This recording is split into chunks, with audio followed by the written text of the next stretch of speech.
Hello tout le monde, je tiens à nous parler du système endocrinien. Alors, comme cela se montre dans le livre, il y a toujours la première page qui est assez intéressante parce qu'il y a une petite notion que le cabano qui est assez intéressant. Je me dire, alors, on a dit que dans ce chapitre, vous découvrirez que il y a trois bagages, hein. Le système endocrinien est l'un des deux principaux systèmes de régulation de l'organisme. OK? Et qui j'en parle avec le système endocrinien, c'est l'un des deux principaux systèmes de régulation de l'organisme. Tout d'abord, en examinant la structure chimique des hormones, parce qu'il faut qu'on ça hormone nan ye, et on va demander tout, comment est-ce que les hormones agissent, ok, quel stimulus va déclencher la libération d'hormones, nous on dit genre ouais ça pour une petite ouais perpétuation, et qu'est-ce qui détermine les réponses des cellules aux hormones. Donc là, on finit ça d'abord, ensuite, vous pouvez le pencher de tout, on vous penche sur l'I, vous pouvez le garder, ça veut dire l'hypothalamus, hein. Et, et hypothalamus, il y a deux côtés que le peut réguler, que le peut dire, mais qui j'en pour faire, si pour augmenter, si pour diminuer, c'est ce qu'on appelle en français réguler. OK, la neurohypophyse et l'adénohypophyse. Et puis, il a fini en explorant la glande thyroïde, les glandes parathyroïdes, les glandes surrénales et l'épiphyse et les hormones sécrétées par les organes ayant d'autres fonctions principales. Et puis, il a fini, toujours la même bagaille, en explorant le développement et le vieillissement du système endocrinien. Voilà la première partie, hein. OK? Ouais, c'est 16.1, 16.2, 16.2, 16.3, 16.4, 16.5. OK, c'est, nous pas le garder, qui j'en fait que le système endocrinien est l'un des deux principaux systèmes de régulation de l'organisme en examinant d'abord la structure chimique des hormones. Bon. Alors, les bagailles, c'est 6.16.1. Le système endocrinien est l'un des deux principaux systèmes de régulation de l'organisme. Objectif d'apprentissage, comme tu toujours dit, objectif d'apprentissage, il est intéressant parce que l'on fin étudier chapitre, hein. OK, alors section 1, deuxième section 16.1, pour virer dans objectif d'apprentissage pour voir si ça ou nous sous connaît vraiment. Donc, c'est indiquer les principales différences entre la régulation hormonale et la régulation nerveuse, indiquer et situer, énumérer et situer, pardon, les principales glandes strictement endocrines et les glandes mixtes, décrire les caractéristiques qui différencient les glandes endocrines des glandes exocrines, nommer les principales structures hormonopoïétiques autres que les glandes, définir et différencier les notions d'hormones autocrines des hormones paracrines. Ouais, pas qu'un gros mot, hein. Ouais, bah, ça. Donc, là, on finit, on apprenait c'est quoi une glande endocrine, exocrine, c'est quoi une hormone autocrine, paracrine. OK. Donc, oui, on va commencer. Songez, on va avoir une petite introduction. Comme nous l'avons vu, le système nerveux régit l'activité des muscles et des glandes au moyen de signaux électriques déclenchés par les neurones. La réaction des organes effecteurs ne se fait pas, ne se fait pas attendre plus que quelques millisecondes. Les mécanismes et la vitesse d'action du système endocrinien sont profondément différents. Donc, un petit résumé, le système nerveux, le média, c'est l'influx nerveux qu'on appelle encore les potentiels d'action. Et c'est pour une réponse rapide, mais qui le plus souvent est brève. Est-ce que le système endocrinien, lui, influe sur des activités métaboliques des cellules par l'intermédiaire d'hormones, qui veut dire exciter. OK? Donc, sous mon ménage, besoin d'augmenter le vocabulaire. Nous, tu dis à ta ménage, oh, tu es mon hormone. On dit, c'est l'icapexito. Donc, le système endocrinien influe sur les activités métaboliques. Tandis que, au niveau du système nerveux, c'était plus action, contraction, ça, ou bien, les gains, un petit bagage, mais c'est pas aussi profond que le système endocrinien sur les activités métaboliques des cellules. Les hormones sont les messagers chimiques sécrétés par les cellules dans le liquide interstitiel. Donc, le liquide qui est hors des cellules, ça peut dire extracellulaire. Ces messagers circulent dans le sang et influent sur le métabolisme d'autres cellules de l'organisme. La lésion d'une hormone au récepteur cellulaire provoque des réactions qui surviennent généralement après une période de latence de quelques secondes, voire quelques jours. Mais, donc, c'est pas le système nerveux. OK? Et naturellement, Fonda, ouais, c'est quoi les récepteurs cellulaires, tout ça? OK? Une fois amorcées, cependant, elles tendent à durer beaucoup plus longtemps que les réactions induites par le système nerveux. Le tableau 6.1 résume les différences entre le système nerveux et le système endocrinien. OK? Donc, ce sont les deux systèmes qui régulent l'organisme. Songez bien, tableau A, ligon importance, parce que c'est lui pour garder sous besoin révisé, puisque sont résumés. Donc, comparaison entre les deux systèmes nerveux. Système nerveux, réaction déclenchée rapidement, tandis que pour endocrinien, elles sont déclenchées lentement. Exemple, le réflexe, vous mettez main sous du feu, waouh, vous retirez là pour réfléchir, c'est rapide. Tandis que réaction déclenchée lentement, le corps décide que ou pas sorti la position de et ou vin ou adolescent pour venir adulte plus tard. OK? Donc, pour garçon, on va le pousser bab, tu vas augmenter ta masse musculaire, ta densité osseuse, tout bagage ça. Oh. Donc, ça se fait lentement. C'est pas jodi à ou timoun de matin au lever, ou gen bab, ou peut-être ou gen bab, et ou vin gonek, tout bagage ça, ou vin grave. Donc, ou mesdames, ou le, ou pas, lundi ou timoun, et puis mardi matin au lever, ou gen tété, ou gen règle, ou gen la répartition et de la pilosité, tout et tout. Non, non. Donc, système endocrinien, c'est pour les réactions qui sont obligées de se faire là. Et le système nerveux, c'est réaction de courte durée. Tandis que le système endocrinien, c'est réaction de longue durée. Ça se fait longtemps et ça dure longtemps. Et l'adolescence, c'est pas un seul jour. Le système nerveux, c'est une action déclenchée par des potentiels d'action et des neurotransmetteurs. Donc, nous songez bien, potentiel d'action, c'est l'influx nerveux qui circule dans l'axone et dans le dendrite, tandis que les neurotransmetteurs, ce sont les substances nerveuses que l'on va retrouver au niveau d'une synapse. On va continuer de songer, la synapse, non, il n'y a pas de les deux neurones, ou bien le neurone et le dendrite, ou bien le dendrite et le corps cellulaire, ou bien le neurone et le corps cellulaire, OK? Il n'y a pas à coller. Donc, il faut qu'on bagaille qui retransmet le potentiel d'action. Hein? C'est ce qu'on appelle des neurotransmetteurs. Tandis qu'au niveau des hormones, l'action déclenchée par les hormones, l'action déclenchée par des hormones libérées dans le sang. OK? Donc, l'action au système nerveux, c'est pour potentiel d'action et neurotransmetteur, tandis que l'action dans le système endocrinien, ce sont les neurones. Ce sont les hormones. C'est ça, moi, le média. Le média pour le système nerveux, c'est le potentiel d'action, donc les flux nerveux, tandis que le média pour le système endocrinien, ce sont des hormones qui sont libérées dans le sang. Ensuite, au niveau du système nerveux, l'action circonscrite à des sites spécifiques déterminés par les voies axonales. Donc, l'action, le côté pour la fête, c'est spécifique, vous comprenez? Tandis que pour le système endocrinien, l'action sur des cibles distantes, les cibles peuvent se trouver n'importe quel endroit où le sang sera, OK? Donc, c'est à distance. Tandis que action pour le système nerveux, il y a une petite zone donnée. Il ne peut pas agir de l'autre côté.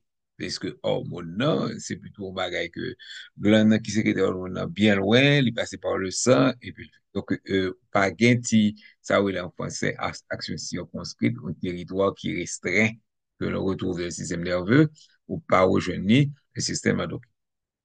Ensuite, le système nerveux, bien que comment c'est-il plus ou moins, c'est presque même avec action circonscrite. L'action, elle est locale et engendrée par des neurotransmetteurs. Tandis que le système endocrinien, l'action est de très longue portée et déclenchée par des hormones. OK? Comme tu es supposé pour animation, par contre, quand tu mets animation,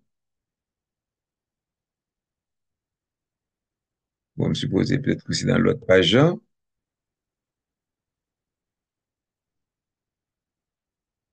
Non. Donc, on pas dit ça. Livre là, bon mentir, pas bon animation. OK. Donc, on continue maintenant. Les hormones ciblent la plupart des cellules de l'organisme et non exclusivement celles des muscles et des glandes. OK? Donc, ouais, il y a un petit empilage. Les hormones ciblent la plupart des cellules de l'organisme et non exclusivement celles des muscles et des glandes. Et leurs effets sont étendus et diversifiés.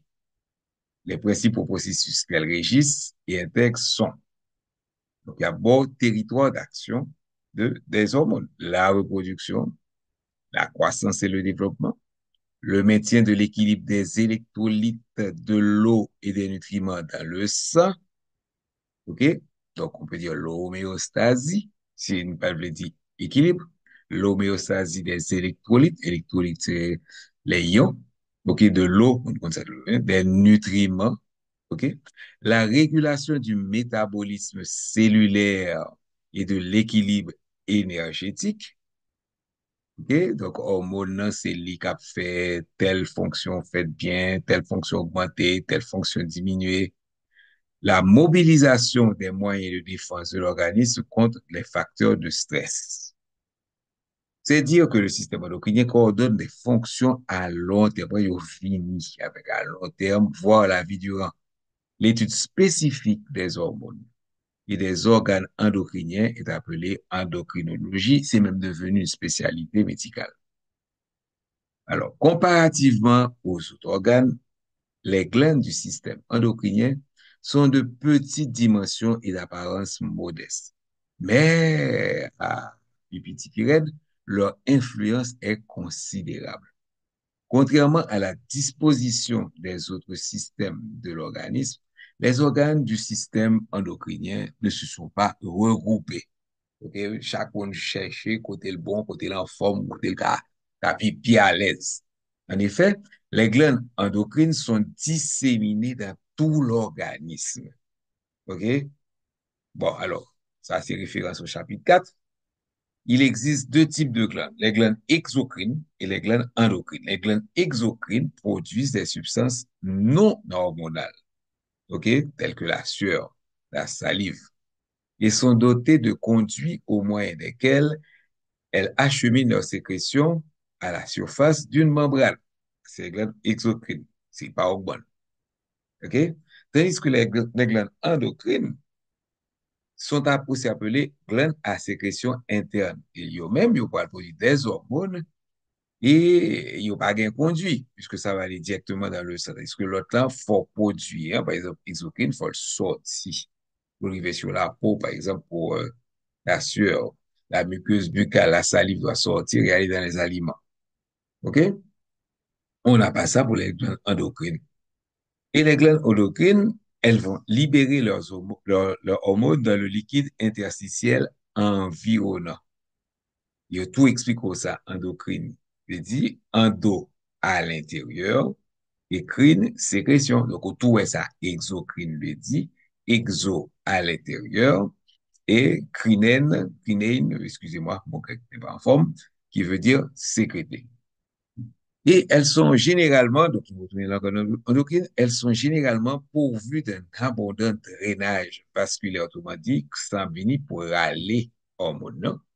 OK? Mais pas seulement le sang, aussi le système lymphatique qui emporte les sécrétions. La disposition caractéristique des cellules hormonopoïétiques en chapelet et en réseau multiplient leurs contacts avec les capillaires sanguins et lymphatiques. Donc, vous voyez d'où là que et glanio, c'est pas tout le temps que vous formez une masse, d'abord au petit, mais il y a formé plusieurs petites masses, plusieurs petites masses.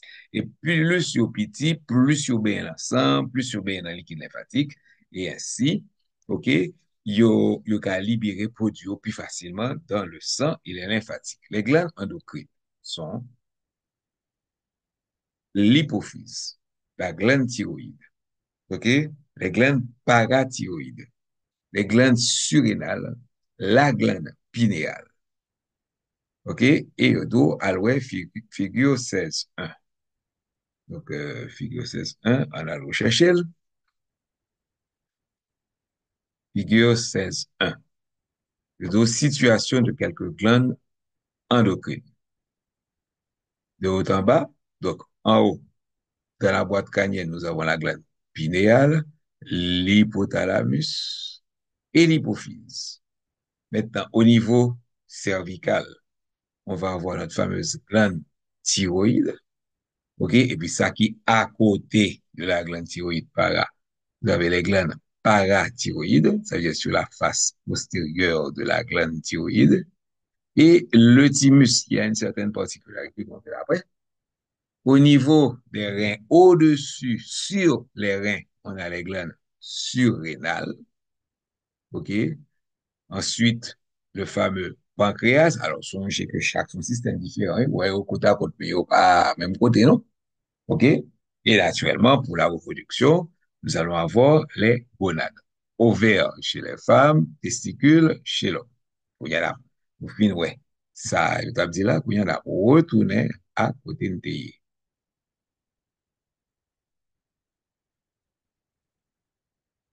Donc, on a cité toutes les glandes. Maintenant, l'hypothalamus, en plus de ses fonctions nerveuses, donc l'hypothalamus, c'est à cheval sur les deux systèmes, comme on l'avait vu sur le premier schéma en avant là, ouais, ça on te dit hypothalamus. Oui, vous ça, fait partie du système nerveux. Donc, il vient à cheval entre les deux systèmes, ce qui montre bien l'interrelation qu'il y a avec tout ça au encore, même si on fait partie de yon bail spécifique, d'un système spécifique, il y a bien agir sur l'autre aussi. Bon. OK? Donc, l'hypothalamus, en plus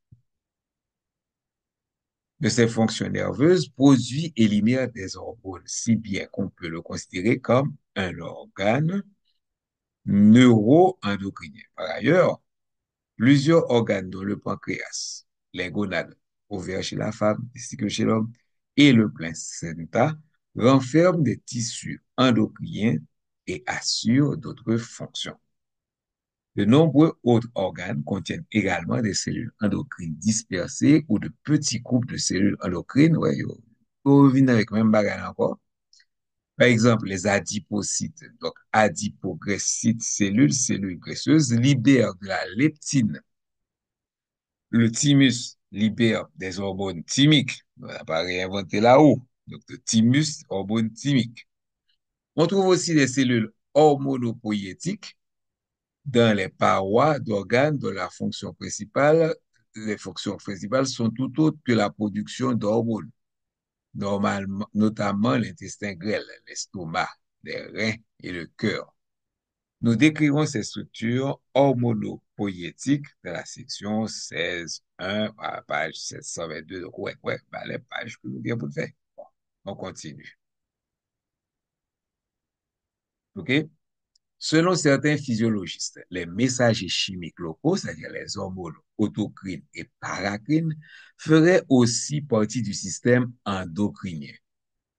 Mais les opinions sont partagées sur ce sujet. Donc, en savoir, il y a Broumen, et bien nous-mêmes, nous d'apprendre tout ça a dit. Les hormones sont des messagers chimiques qui agissent sur des cibles éloignées et qui se répandent dans tout le corps en empruntant soit la circulation sanguine, soit la circulation lymphatique. Les hormones autocrines sont des signaux chimiques, bon, au moins là, on est toujours d'accord, mais elles sont de courte portée et dont l'action s'exerce sur les cellules qui les sécrètent. Par exemple, certaines prostaglandines provoquent la contraction des myocytes non striés qui les ont libérés. Donc, hormones autocrines, ni pas partagé. Avec ces deux organes, ils pas partagé hormones ça avec l'autre. Ils tout fait, ils tout servent avec. Tandis que les hormones paracrines, OK, sont également des signaux chimiques de courte portée dans la mesure où elles agissent localement sur le même tissu. Mais elles ciblent d'autres types de cellules que celles dont elles proviennent.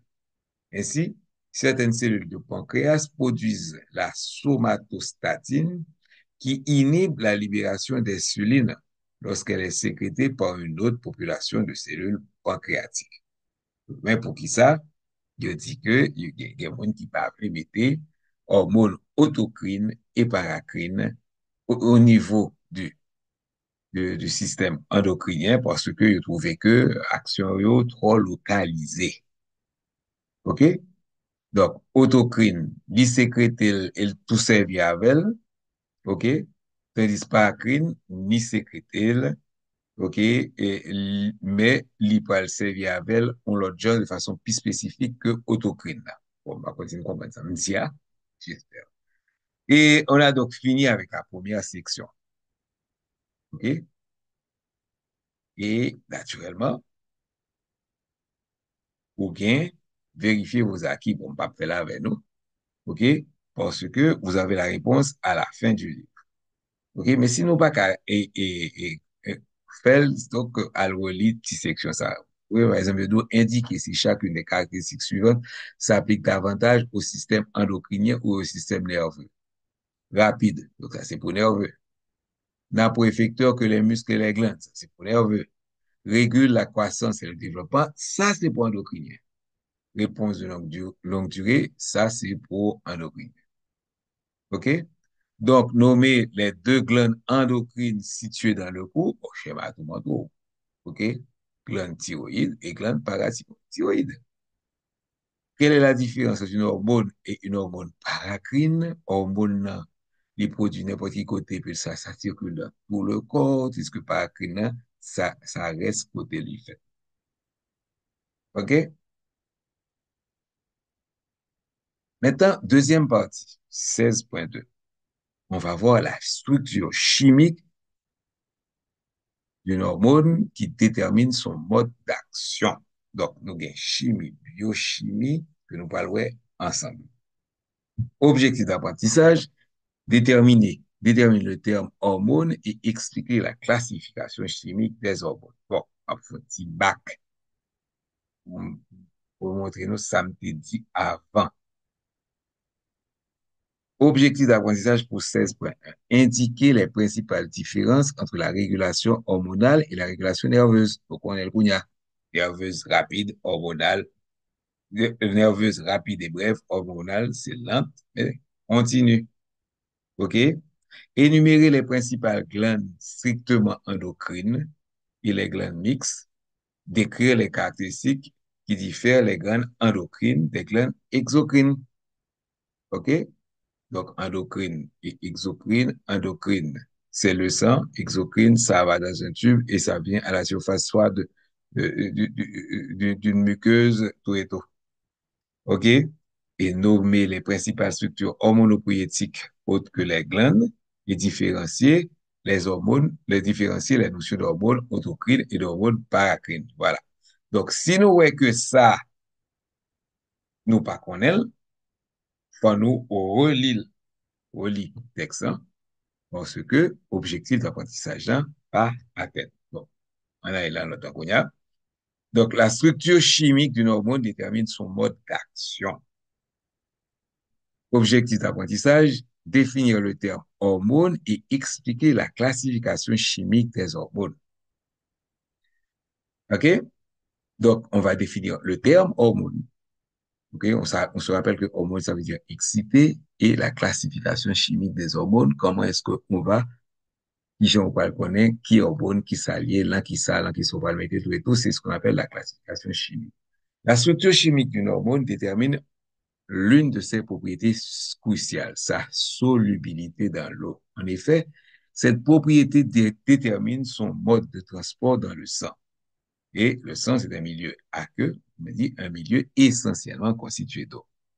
Son temps d'action avant d'être dégradé et les récepteurs sur lesquels elle peut agir. Donc, on va reprendre pour nous. La structure chimique d'une hormone détermine l'une de ses propriétés cruciales, sa solubilité dans l'eau. En effet, c'est-à-dire la solubilité, Cette propriété détermine son mode de transport dans le sang essentiellement constitué d'eau, son temps d'action avant d'être dégradé et les récepteurs sur lesquels elle doit agir. Donc, ouais, donc, il y a trois bagailles qui est important. OK? Son mode de transport dans le sang, son temps d'action avant d'être dégradé et les récepteurs sur lesquels elle peut agir. OK? Bien que l'organisme produise des hormones très diverses, il est possible de classer la plupart d'entre elles en deux grands groupes. Les hormones dérivées d'acides aminés, qui sont donc hydrosolubles, et on va les considérer comme des peptides, polypeptides ou bien protéines, et les hormones stéroïdes, donc ce sont des liposolubles, puisqu'elles contiennent des stéroïdes. Et on va voir ça l'une après l'autre. Les hormones dérivées d'acides aminés. La plupart des hormones tirent leurs origines des acides aminés. Dans ce groupe d'hormones, la taille des molécules varie considérablement, allant des dérivés simples d'acides aminés, ce qui inclut des amines biogènes, comme l'adrénaline, et des hormones thyroïdiennes dérivées de la tyrosine, un acide aminé, jusqu'aux pigounia, peptides, courtes chaînes d'acides aminés, aux macromolécules protéiques, ce sont de longs polymères d'acides aminés. Ces hormones sont généralement hydrosolubles et sont incapables de franchir la membrane plasmique. OK? Maintenant, ou bien un deuxième hormone, les hormones stéroïdes. Ces hormones stéroïdes sont synthétisées à partir du cholestérol. Parmi les hormones élaborées par les principales glandes endocrines, seules les hormones gonadiques et les hormones du cortex surrénalien sont les stéroïdes. Ces hormones sont toutes liposolubles et peuvent diffuser directement à travers la membrane plasmique. On va continuer bien ouais différence ça. OK? On va reprendre dès le début. Donc, la structure chimique d'une hormone détermine l'une de ses propriétés cruciales, qui est sa solubilité dans l'eau. OK? En effet, cette solubilité dans l'eau détermine le mode de transport dans le sang, son temps d'action avant d'être dégradée et les récepteurs sur lesquels elle peut agir. OK? Donc, classification chimique des hormones, nous avons deux types. Les hormones dérivées d'acides aminés, qui sont donc hydrosolubles, et les hormones stéroïdes, qui sont liposolubles. Hormones dérivées d'acides aminés, ou bien 18 petits qu'on gagne comme adrénaline, on les appelle des dérivés simples d'acides aminés, ce qui est les amines biogènes comme l'adrénaline, ok, des hormones thyroïdiennes, dérivées de la tyrosine acide aminé, ok, jusqu'aux peptides, courtes chaînes d'acides aminés, et aux macromolécules protéiques. Ok? Ces hormones sont hydrosolubles, mais ils n'ont pas qu'à rentrer en dedans aux cellules. Ok? Deuxième bagage qu'on gagne, hormones stéroïdes, qui contiennent du cholestérol, et parmi les hormones élaborées par les principales glandes endocrines, ok? Seules les hormones gonadiques et du cortex surrénalienne sont les stéroïdes. C'est là seulement stéroïdes en formé. Les hormones sont toutes liposolubles et peuvent rentrer dans une cellule puisqu'elles peuvent diffuser à travers la membrane plastique. Vous songez, membrane plastique là, c'est une bicouche bon, m'oubliez pas là, c'est une bicouche donc c'est une bicouche qui ne peut être traversée que par des trucs liposolubles. Tout l'autre, il a obligé d'utiliser les pores, tout ça, bah, quand si nous songer la membrane plastique.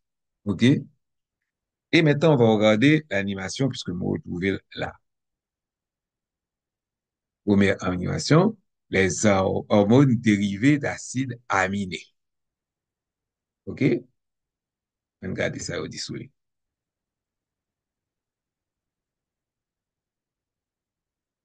Ah, donc, il y a aucun problème, nous pas qu'à regarder. C'est dommage. Dommage.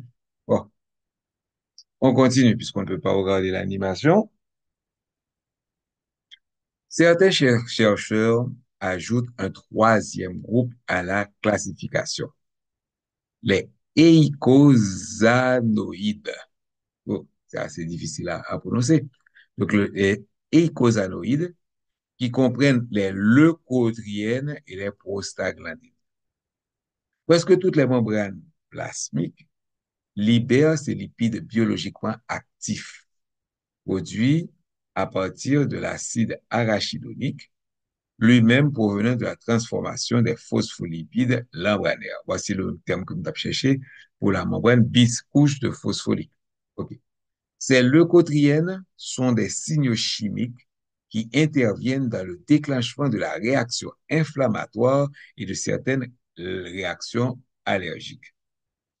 Les prostaglandines, elles, ont des cibles et des effets multiples. Par exemple, ce sont elles qui élèvent la pression artérielle, intensifient les contractions utérines pendant l'accouchement, en stimulant le muscle lisse de l'utérus, et favorisent la coagulation du sang. Elles interviennent également dans la douleur et dans la réaction inflammatoire. Leur synthèse est inhibée par plusieurs substances anti-inflammatoires telles que l'aspirine, l'acide acétylsalicylique. En raison de leur effet très localisé, c'est-à-dire généralement limité aux cellules situées tout près de leur point d'origine, donc il y a pire que paracrine dans la communauté, ouais, les eicosanoïdes agissent habituellement comme des hormones paracrine et autocrine. Ils ne correspondent pas Ils ne correspondent donc pas tout à fait à la définition des hormones qui agissent sur des cibles éloignées. Par conséquent, nous ne donnerons pas de détails ici sur ces substances analogues à des hormones, mais nous les décrirons lorsqu'il conviendra de le faire dans les chapitres ultérieurs. Tout ça pour dire que, moi, le blanc, faut pas comme ça. Vous prenez tout ton paragraphe, OK? Vous parlez de eicosanoïdes, et puis tout doux que, bon, nous pas parler de ça, mes amis. Donc, on continue. Vous avez les vérifier vos acquis ou dans la cellule hormonale stéroïde ou dans la cellule, les hormones stéroïdes sont-elles synthétisées? On se rappelle? OK? Et les hormones peptidiques, lesquelles de ces deux types d'hormones pourraient être stockées dans les vésicules libérées par exocytose. Maintenant, est-ce que premier objectif là, est-ce que nous atteignons avec un seul objectif? Définir le terme hormone et expliquer la classification chimique des hormones. Songez? Donc, hormone qui veut dire excité et classification, ça va être suivant que hormone, li liposoluble ou bien li hydrosoluble. Parce que tout ça va déterminer durée d'action et tout ça. Maintenant, l'autre chapitre que nous gagnons, c'est 16.3. Vous songez, tu vas là, OK, 688. Un petit rappel sur le début. OK, 16.1, le système endocrinien est l'un des deux principaux systèmes de régulation de l'organisme. Et nous sommes à 688. Et donc, 6.3, les hormones agissent soit par l'intermédiaire de second messagers, soit en activant des gènes spécifiques. Donc, c'est 6.3 que l'on retrouve ici. 16, on peut dire ici, 16.3. Comment les hormones agissent-elles? Donc, c'était le système endocrinien est l'un des deux principaux systèmes de régulation. On va examiner d'abord la structure chimique des hormones et en vous demandant comment les hormones agissent-elles. C'est la nouille là, 688. Les hormones agissent soit par l'intermédiaire de seconds messagers, soit en activant des gènes spécifiques. Objectif d'apprentissage, donner des exemples de processus cellulaires que les hormones peuvent modifier.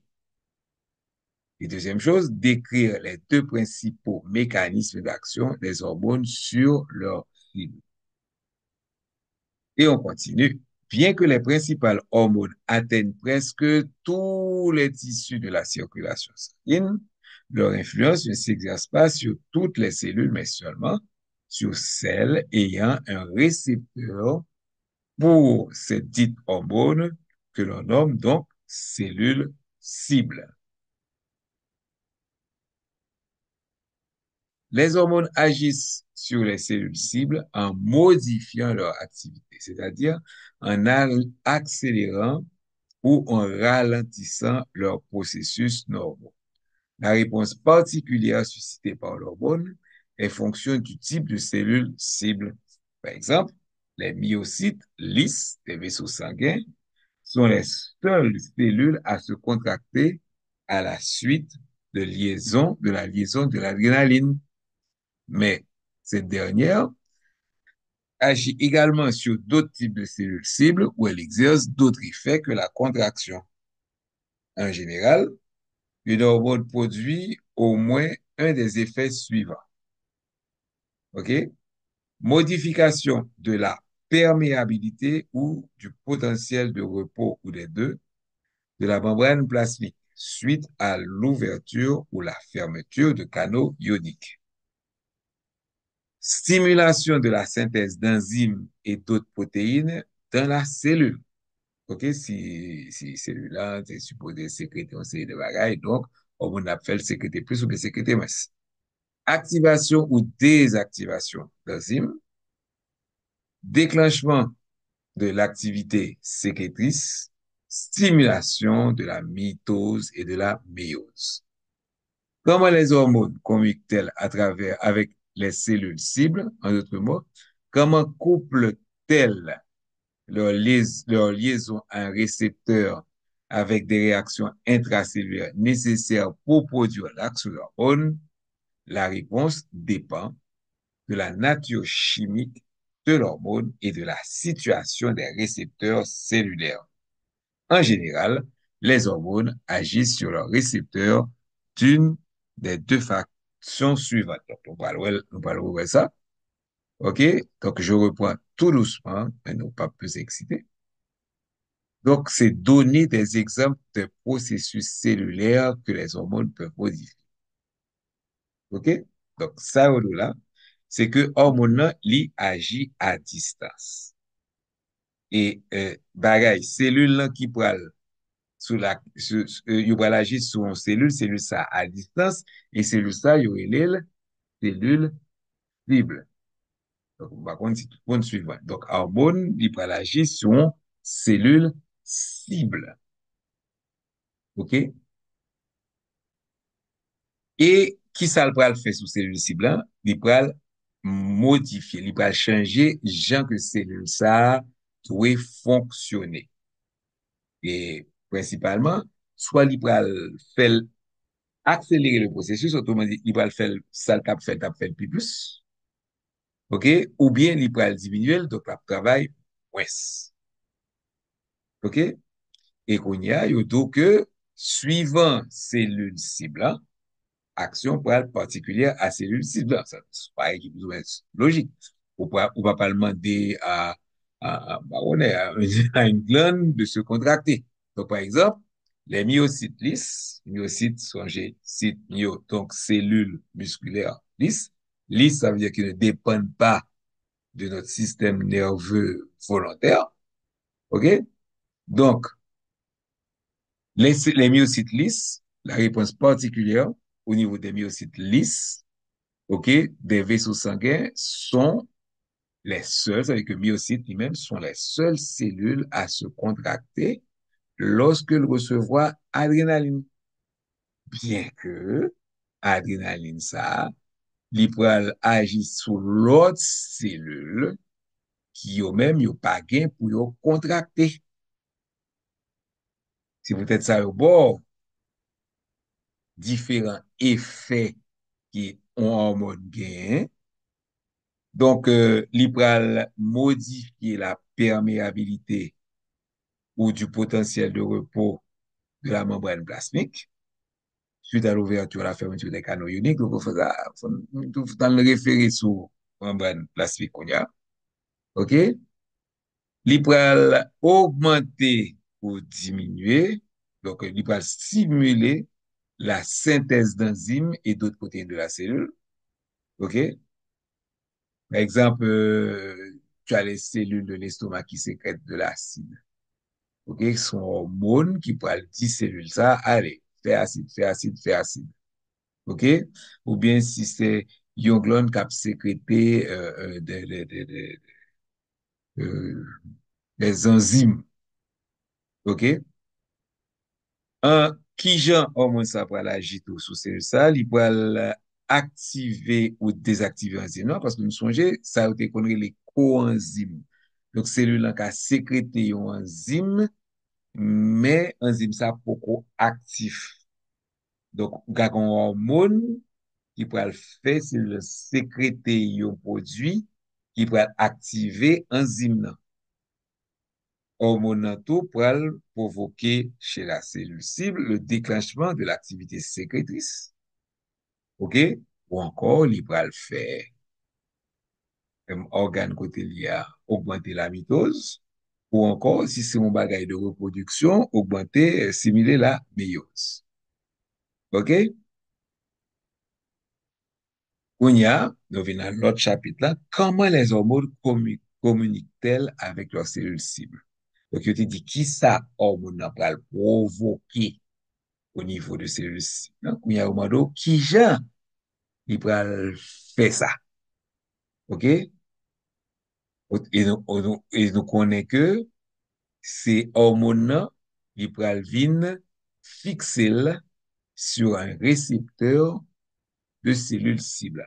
Donc, qui jan hormone nan pral coller sur récepteur. Ça fait comment couple-t-elle leur liaison à un récepteur avec les réactions intracellulaires nécessaires pour produire l'action de l'hormone. OK? Et on continue. La réponse dépend de la nature chimique. Donc, réponse à deux questions, ça. Ça dépend de qui sa hormone est, structure chimique li, et de la situation du récepteur cellulaire. Donc, il y a une bonne réponse.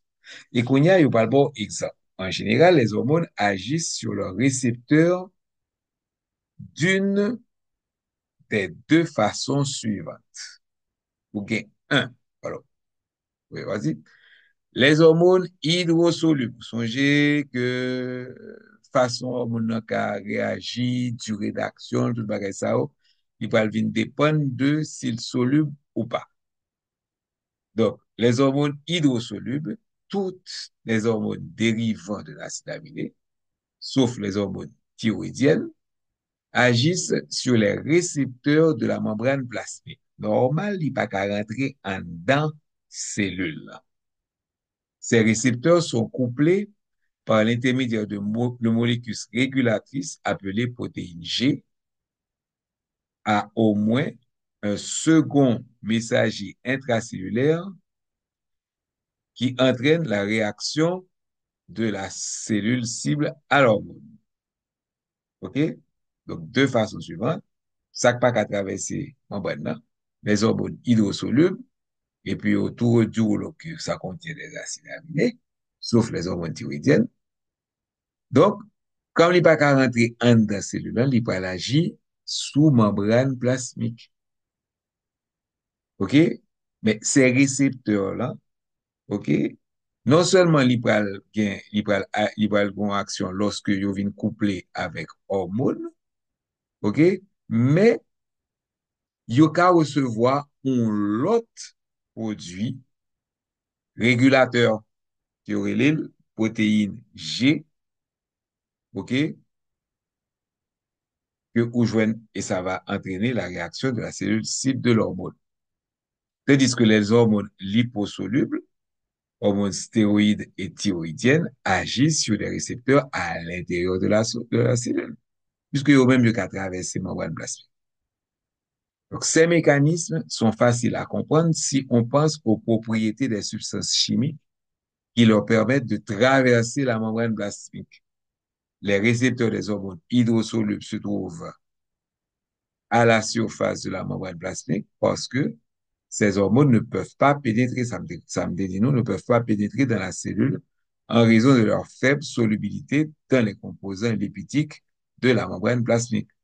Les récepteurs des hormones stéroïdes et thyroïdiennes, liposolubles, se trouvent à l'intérieur de la cellule parce que ces hormones peuvent diffuser à travers la membrane plasmique. OK? Donc, ça, c'est donner des exemples des processus cellulaires que les hormones peuvent modifier. Décrire, et deuxième bail, les deux principaux mécanismes d'action des hormones sur leur cible. Donc, mécanisme d'action hydrosoluble, libre à traverser membrane là, automatiquement, on va avoir un récepteur sur la membrane, tandis que liposoluble, il va traverser membrane là, le récepteur seront intracellulaires.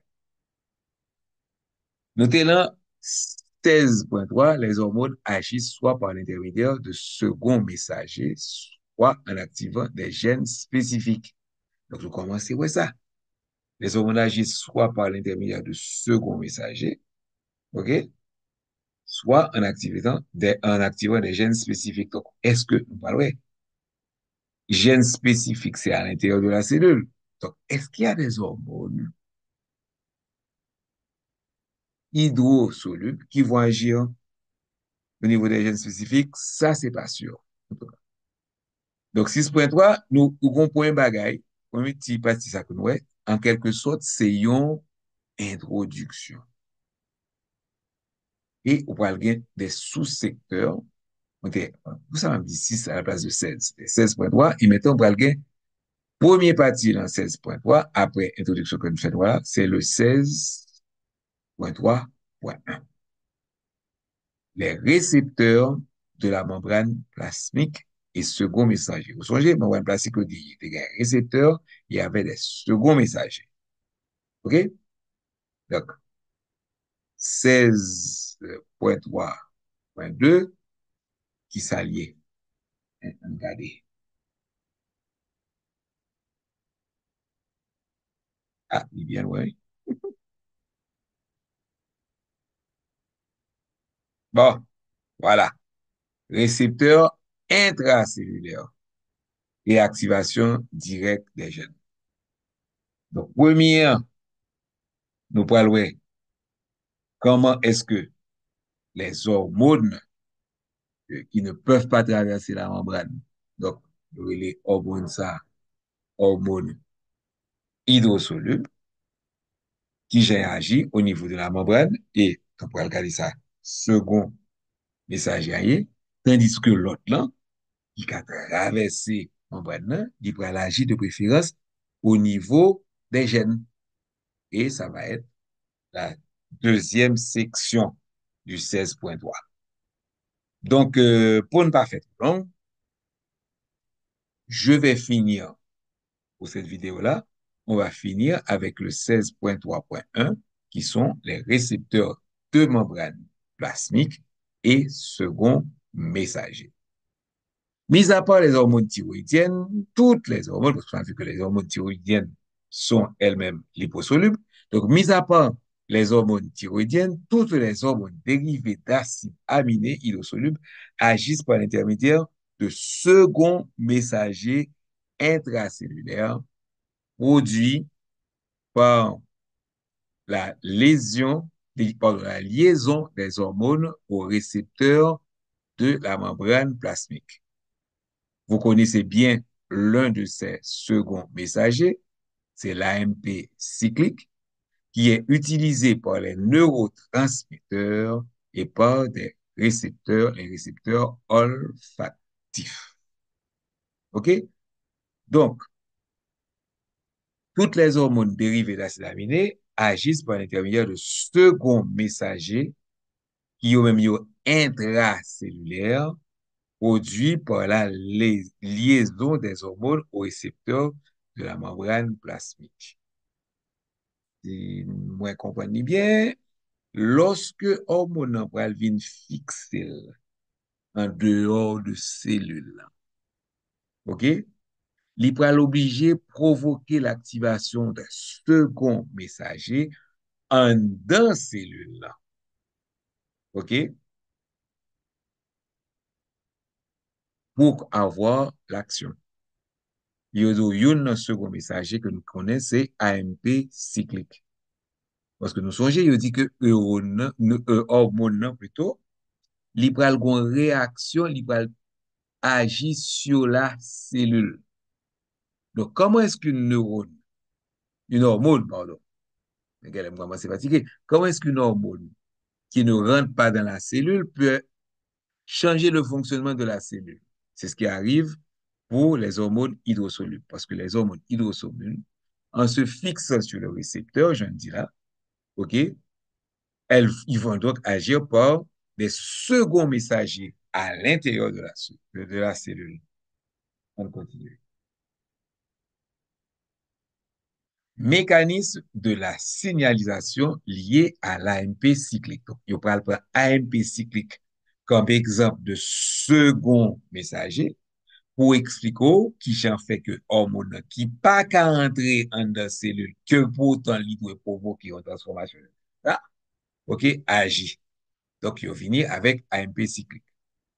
Comme vous le savez déjà, si vous étudiez avant, ce mécanisme fait intervenir trois éléments de la membrane plastique qui interagissent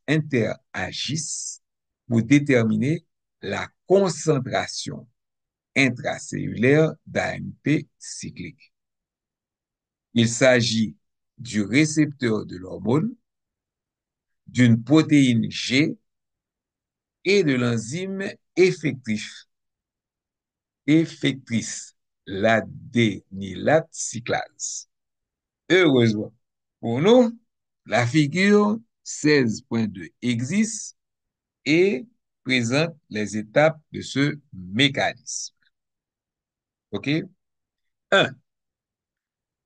L'hormone se lie au récepteur.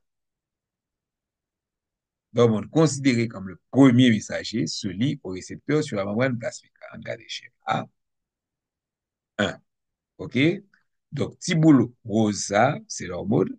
Et l'hormone, premier messager, se lie au récepteur. Donc, c'est là, oui. OK? Et le récepteur se trouve sur la membrane plasmique. Jean-Marc dit ça, on ça pas qu'à traverser la bicouche phospholipide que est représentée ici. 2. Ça qu'a passé. Le récepteur, une fois que l'hormone se lie dessus, donc le récepteur, la liaison de l'hormone sur le récepteur va provoquer l'activation de la protéine G. La liaison de l'hormone modifie la conformation du récepteur et lui permet de se lier à une molécule inactive de protéine G située à proximité. Bon, regardez. Donc, l'hormone se lie au récepteur et récepteur, ça le fait, il courir capter une protéine G qui, dans ce cas-là, l'hypococa agit. OK?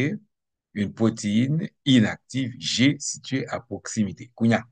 Une fois que récepteur là, li prend protéine G, qui ça le pral fait? Cette protéine qui était inactive est activée lorsque la guanosine disphosphate, GDP, ouais, on parle tout doucement, non pas excité. Donc, cette protéine est activée lorsque la guanosine diphosphate à laquelle elle est liée est déplacée par la guanosine triphosphate. Donc, on va regarder le schéma. Donc, la protéine G, elle n'est pas activée. Elle va être activée, OK, lorsque la guanosine diphosphate est déplacée par la guanosine triphosphate, un composé riche en énergie. Donc, on y va ici. La protéine G, OK? Donc, le récepteur active une protéine G. Le GS, ici, est activé. OK? Donc, toujours en deux. Est activé lorsque la guanosine GPT, GDP, à laquelle elle est liée, est déplacée par la guanosine triphosphate, un composé riche en énergie. OK? Donc, GDP, OK? GDP qui vient, élimine ça. OK? Donc, le GDP est l'aller et GDP entrée. C'est ça, on dit que cette protéine G est activée lorsque la guanosine, donc lorsque le GDP à laquelle elle est liée, est déplacé par le GTP. Donc, GTP vient prendre place GDP. Ouais. Donc, GTP vient prendre place GDP aller. On y a qui ça nous parle gain? Nous parle gain protéine G sur laquelle est collé le GTP. OK? Donc, à laquelle elle y est déplacée par le GTP, un composé riche en énergie. On peut comparer la protéine G à un interrupteur.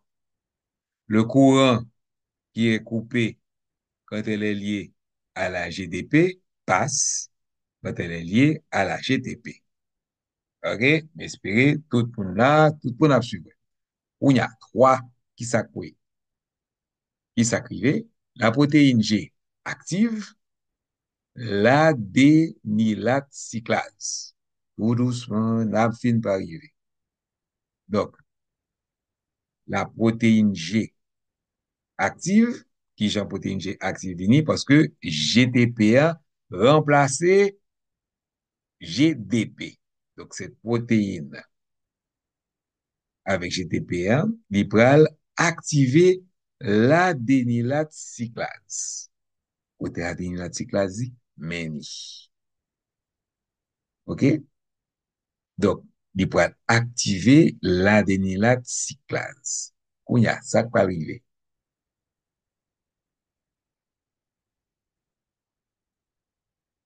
La protéine G active l'adénylate cyclase. La protéine G activée, qui se déplace dans le plan de la membrane, ouais, absolument pas là, ouais.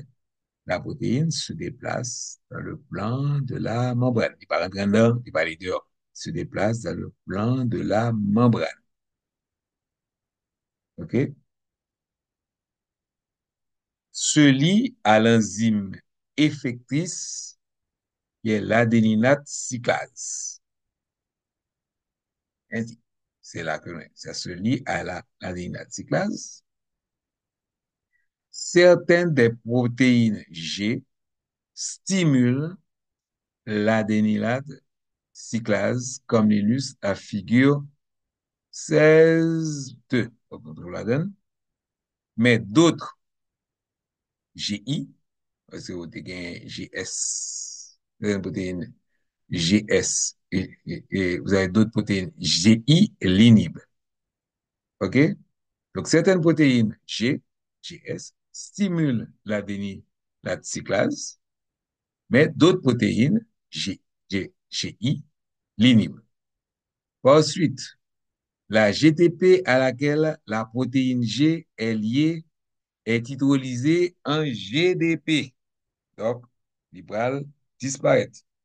Et la protéine G se trouve de nouveau inactivée. La protéine G détache le groupement phosphate terminal de la GTP, tout comme les enzymes ADPase hydrolysent l'ATP. Donc, ça, c'est tout le numéro quoi? Donc, dans le numéro 3, la protéine GS activée va activer l'adénylate cyclase, OK? Et GTP après le retourner GTP, et de même que l'action de l'ATP, voilà, ça, qui a fait ça t'aider encore? Mhm. OK, donc la protéine G détache le groupement phosphate terminal de la GTP, tout comme les enzymes ATPase hydrolysent l'ATP. Vous avez remonté là, les enzymes ATPase vont hydrolyser l'ATP. Donc, l'adénylate cyclase convertit l'ATP en AMP. OK, je suppose que C, c'était pour cyclique. OK? Donc, pour ne pas perdre l'hormone, on parle du concept du second messager. L'hormone qui est le premier messager s'unit au récepteur. Récepteur qui ça fait, d'appuyer en la pétmène son protéine GS. OK? Et une fois que le point protéine, il colle sous protéine GS, protéine G ça, pral fait sortir GDP et pral prend un GTP. Donc, le récepteur provoque la captation du GTP et la libération du GDP. OK? Pour protéine G ça avec GTP1, il va suivre le plan cellulaire, il va venir fixer à une enzyme qui est l'adénylate cyclase. Et le fixer à l'adénylate cyclase, OK? Qui ça va le provoquer? Il va le convertir ATP en AMPC.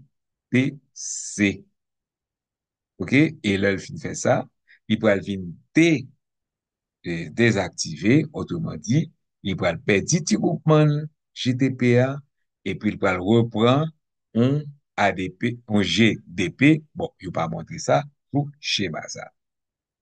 OK? On y a, nous allons arriver dans 5. Il y a eu la formation d'AMPC. OK? L'AMPC cyclique, attendez, c'est là, voilà. L'adénylate cyclase convertit l'ATP en AMP cyclique tant que la protéine G activée est liée. L'adénylate cyclase produit de la MP à MPC, qui est le second messager à partir de l'ATP. Donc, l'adénylate cyclase va convertir l'ATP en AMP cyclique. Et tout autant protéine G activée a collé sous lui, OK, là, l'enzyme côté le codé, l'adénylate cyclase va produire de l'AMP cyclique, qui est le second messager à partir de l'ATP. Maintenant, 5, donc ça a fait tout autant que ça a fait coller sur lui. 5 maintenant. L'AMP cyclique active les protéines kinases.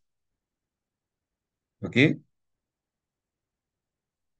L'AMP cyclique active les protéines kinases. L'AMP cyclique qui est libre de diffuser dans la cellule déclenche une série de réactions chimiques en cascade en activant les protéines kinases. Et la protéine kinase, qui ça va le faire? Ce sont des enzymes qui catalysent la phosphorylation de diverses protéines, c'est-à-dire qui leur ajoutent un groupement phosphate. Ces protéines sont souvent d'autres enzymes. OK? Donc là, numéro 5, l'AMP cyclique active les protéines kinases et la protéine kinase, OK, inactive devient activée et cette protéine kinase activée va déclencher la réaction de la cellule cible, autrement dit, comme action active les enzymes, stimule la sécrétion cellulaire, ouvre les canaux ioniques, etc. C'est donc le second messager. OK? Et quand petit schéma là, il montre que le mécanisme de signalisation de la protéine G ressemble à une course de relais. Donc, le premier messager, OK, arrive au récepteur. Le récepteur passe le relais à la protéine G, OK, qui peut arriver dans l'enzyme, et enzyme peut déclencher second messager, et c'est second messager ça qui peut faire action que hormone qui t'est collé sur récepteur là t'est commandé. C'est ce qu'on appelle le principe du second messager. Donc, étant donné que la phosphorylation active certaines de ces dernières et en inhibe d'autres, diverses réactions peuvent survenir simultanément dans la même cellule. Donc là, on voit une action qu'on paquet l'autre qui a fait. Dans la cellule, l'effet amplificateur de ce type de cascade enzymatique est considérable. Chaque molécule d'adénaline cyclase activée engendre un grand nombre de molécules d'AMP cycliques. Et une seule protéine kinase peut catalyser des centaines de réactions. À mesure que cette série de réactions enchaîne progresse, passant d'un intermédiaire enzymatique à l'autre, le nombre de molécules produites augmente considérablement. La liaison d'une seule molécule d'hormone à un récepteur peut produire des millions de molécules de produits finaux. L'AMP cyclique est un second messager très commun qui exerce divers effets dans plusieurs types de cellules. Qu'est-ce qui détermine l'effet de l'AMP cyclique dans une cellule donnée? Cet effet est déterminé par les protéines kinases que contient la cellule ainsi que par les substrats présents dans la cellule et qui peuvent être phosphorylés. Ah, nous parlons pas, nous pas besoin.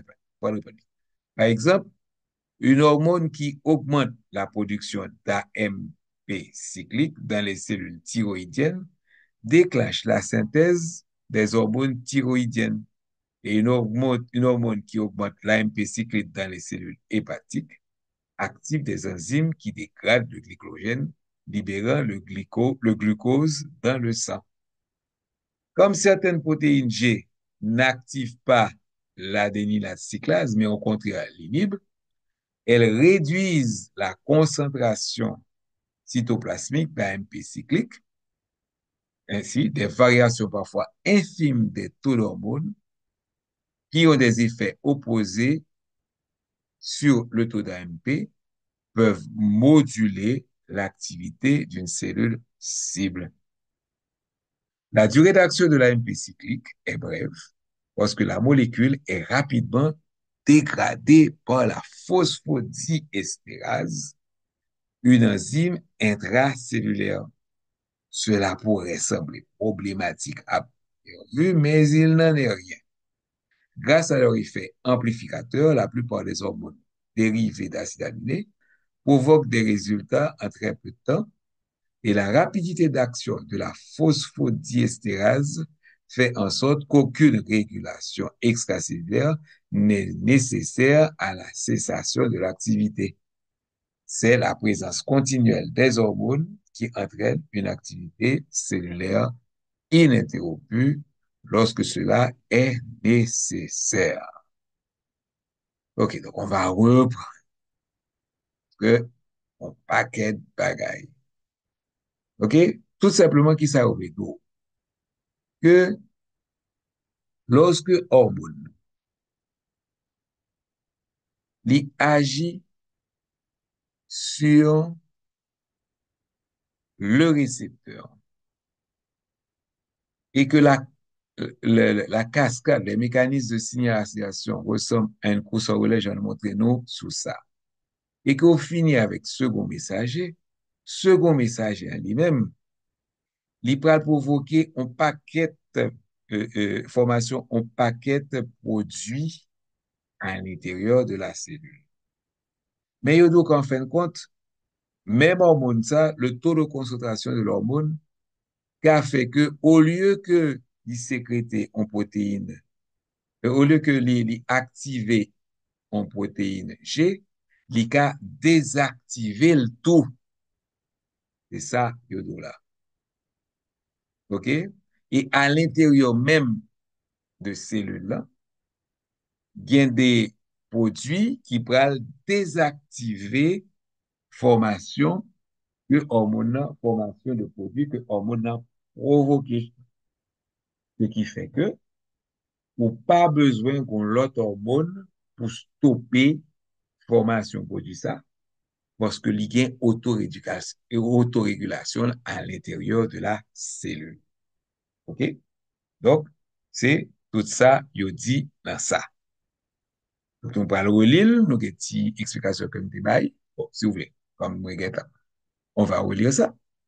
OK? Dans la cellule, l'effet amplificateur de chaque type de cascade enzymatique est considérable. Ça veut dire que lorsque hormone en vide, il est relié avec, ça me dit là, avec récepteur là, OK? Ça va le produit en cascade et puis un paquet d'effets implicateurs de ce type de cascade est considérable. OK? Donc, par contre, paquet de bagues qui va le faire. Chaque molécule d'adénylate cyclase activée engendre un grand nombre de molécules d'AMP cyclique. Et une seule protéine kinase peut catalyser des centaines de réactions. Vous savez, protéine kinase, il va le faire en retour au schéma. OK? Lorsque protéine kinase livine active, il peut déclencher un paquet de réactions. Donc, nous pas remettre que toute réaction ça accumule trop dans la cellule là. Donc, chaque molécule d'adénylate cyclase activée engendre un grand nombre de molécules d'AMP. Et une seule protéine kinase, peut catalyser des centaines de réactions. À mesure que cette série de réactions en chaîne progresse, passant d'un intermédiaire enzymatique à l'autre, le nombre de molécules, ça qui intéresse nous, le nombre de molécules produites, parce que nous songez que, hormonal, il peut faire cellule produit des molécules spécifiques. Donc, le nombre de molécules produites augmente considérablement. La liaison d'une seule molécule d'hormone à un récepteur peut produire des millions de molécules de produit final. Et là, production de produit final. Parce qu'en fait, quand c'est ça, hormone n'a pas le fait. Hormone n'a pas le fait, cellule fait un paquet de produit final. L'AMP cyclique est un second messager très commun, ok, qui exerce dans plusieurs types de cellules. Donc, parlons de l'AMP cyclique en particulier. Donc, qu'est-ce qui détermine l'effet de l'AMP cyclique dans une cellule donnée? Cet effet est déterminé par les protéines kinases que contiennent les cellules, ainsi que les substrats présents dans la cellule et qui peuvent être phosphorylés. Autrement dit, AMP cyclique, OK, que notez ouais, ici,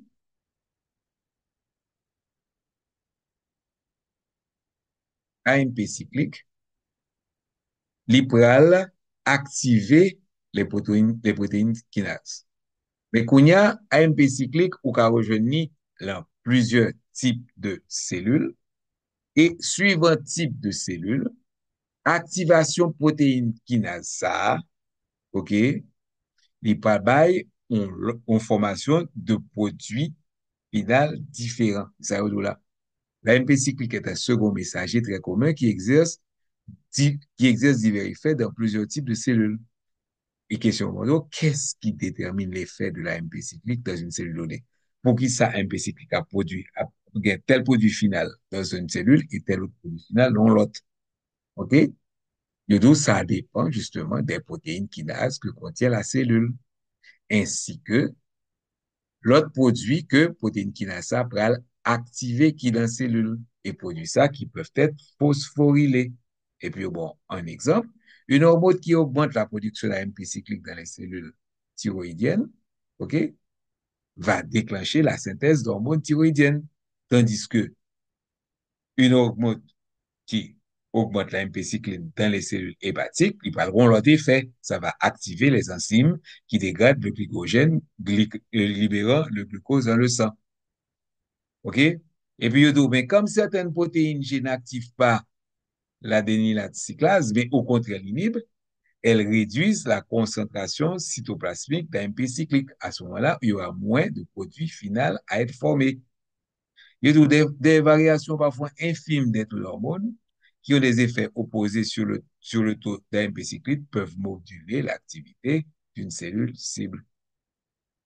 Et heureusement, activité AMP est très brève parce que la molécule est rapidement dégradée par une autre enzyme qui est la phosphodiesterase, une enzyme intracellulaire.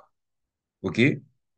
Et c'est ce qui fait que les produits finaux, yo, pas accumuler trop, pas accumuler, pas avoir en surproduction. Ça fait que cela pourrait sembler problématique à première vue, mais il n'en est rien. Grâce à leur effet amplificateur, la plupart des hormones dérivées d'acide amidé provoquent des résultats en très peu de temps et la rapidité d'action de la phosphodiesterase fait en sorte que ça va dégrader action hormonale, fait en sorte qu'aucune régulation extracellulaire n'est nécessaire à la cessation de l'activité. Ça me dit nous? Comme phosphodiesterase a crasé action AMP cyclique, ou pas besoin de produire un autre hormone qui peut agir sur l'autre récepteur membranaire pour faire, pour faire arrêter la production que l'hormone, de produits que l'hormone déclenche. OK? Et c'est pour ça qu'on va besoin d'un hormone qui a un effet contraire. OK? Mécanisme de la situation liée au PI2 et au calcium. Bon, là, on va arrêter là. OK? Donc maintenant, oui, nous allons arrêter là. OK? Je vais faire l'autre vidéo pour continuer avec ça parce que moi, que j'ai trop de bagages que je mette dans la tête, nous. Et donc, je vais donc venir avec une autre vidéo qui va continuer ça. OK? Donc, à la prochaine vidéo.